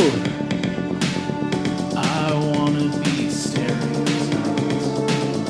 I wanna be classified. I wanna be a clone. I wanna suburban home. Suburban home. Suburban Fuck. That was amazing. Very good. Wow. I wish that I knew When in Rome now. Maybe I'll have to listen to them because that sounded sick as hell. Some great ice cold synths in there. Up next. It's much better than We Came as Romans, for sure. Don McLean and Environment Hamilton with Stop Suburban Sprawl. There's some artwork to go along with this. Milo will never be able to afford a home despite his college degree. Environment Hamilton says this. So this is 11 and a half minutes long also. This is to do with the city of Hamilton, I believe. We are gathering tonight, most of us, certainly myself and the others who are speaking tonight, in the city called Hamilton, which is the traditional lands of the Anishinaabe people, the Haudenosaunee people, and it is a land area that is falls within treaties of which we are all signatories to, and we all have responsibility to ensure those treaties are actually followed and implemented. It also falls within the Dish with One Spoon Wampum Agreement that understands the land as a collective resource, as a place where we all share it, and where the settler side in particular has much to answer for. And we're seeing that in the discussion. I like that. I like that this continues the trend of 155 being a Hamilton politics podcast. Yeah, it's important to have like a lane. Yeah, like shout out Joey Coleman also, just one of the all-time Always, greats. Always shout out Joey Coleman. Never not be shouting out Joey Coleman. It's true. I mean, that was interesting. I don't know much about Hamilton or their issue with Suburban Sprawl, but you know, I learned a lot in that 52 seconds. That was a good primer for sure. Okay, the Descendents. This is De from De. I can't pronounce the DEH. I just cannot do it. I don't know why it's so hard for me. Well, you refuse. That's why. At this point, it's a decision you're making. This is called I Want to Be Masochistic. Here we go. I want to be stereotyped. I want to be classified. I want to be masochistic. I want to be masochistic. I want to be masochistic. I want to be stereotyped. I want to be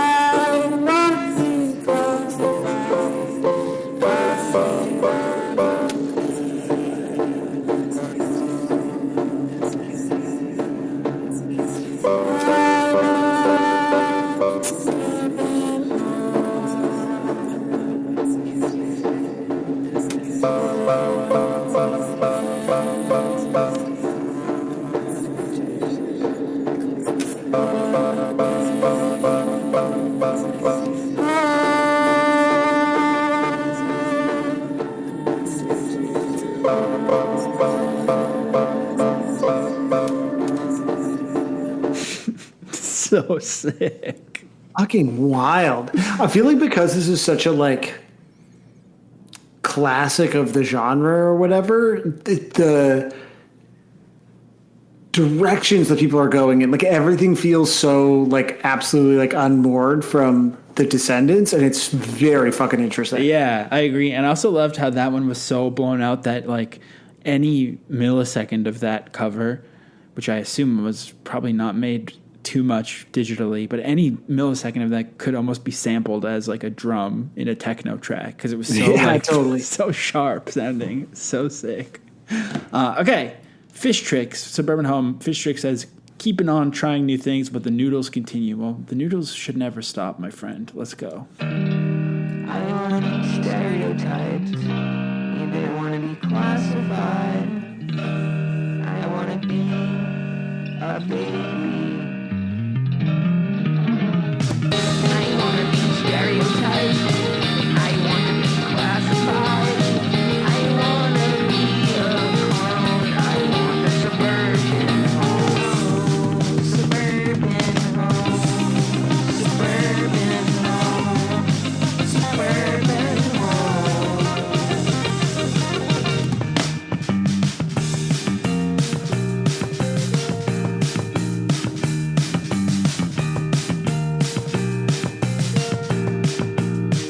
I wanna be masochistic. I want to be a statistic. I want to be a clone. I want a suburban home. Whoa. I mean, that was fucking sick. I mean, I'm never surprised, unfortunately, with Fish Tricks, but that was like also felt like the most grounded of the covers that we've heard yet too. So it like brought me back to center. Yeah, it was like, but also Fish Tricks always puts so many noodles and ideas and musical phrases into every second that like I kept being like, oh, that must have been a minute, and then I looked and it was like 20 seconds in because it's just so much. There's so much noodles packed in there. It's like a damn. Yeah, it's oodles of noodles for sure. It really is. That was so sick though. I loved it. Okay, the Woa Laws. Is that how you would say that? The Woa Laws. I would say the the Woa Lows. Woa Lows. I want to be stereotyped. I want to be classified. Whoa, here we go.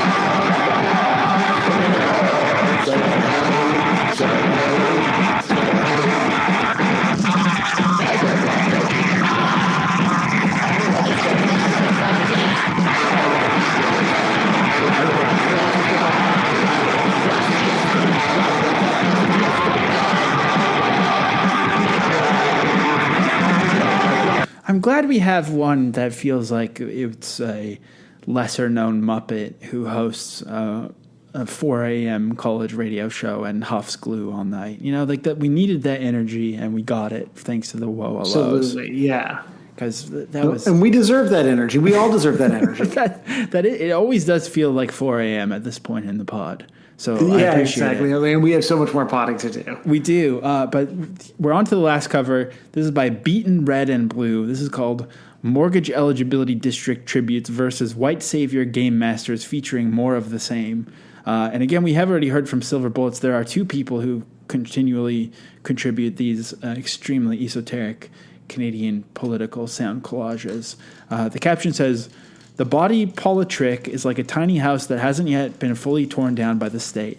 We will put a plaque on it, promise repair. There will be announcements of free water and cots for everyone. We are here to make you look good as their bones crunch underfoot. It's what we do." And the quote is credited to Craig Trudeau down by the bay. So just some real going out on a light note here. This government is the first one in Canadian history to make it impossible for Canadians to aspire to home ownership. Inflation is making construction more expensive. Only the wealthiest first-time buyers will now qualify for a mortgage. And the government has been studying capital gains taxes on principal residences for years. Why is this government making it harder for Canadian families to get ahead? Honorable Prime Minister, sick. Speaker, that's in fact not true. One of the very first things we did when we took office was This is where I get all my Canadian 1% so we news can from. lower them for the middle class. Then we and Conservatives voted against it. And we brought in the Canada Child Benefit that puts more money And you can learn a lot in from Canadians' pockets every single month to help with the cost of raising their We're kids. definitely by not spending, able to by access not sending additional tax checks credits by to millionaire broadcasting. families like the Conservatives did. We've continued to invest in affordable housing. And that's Suburban Home.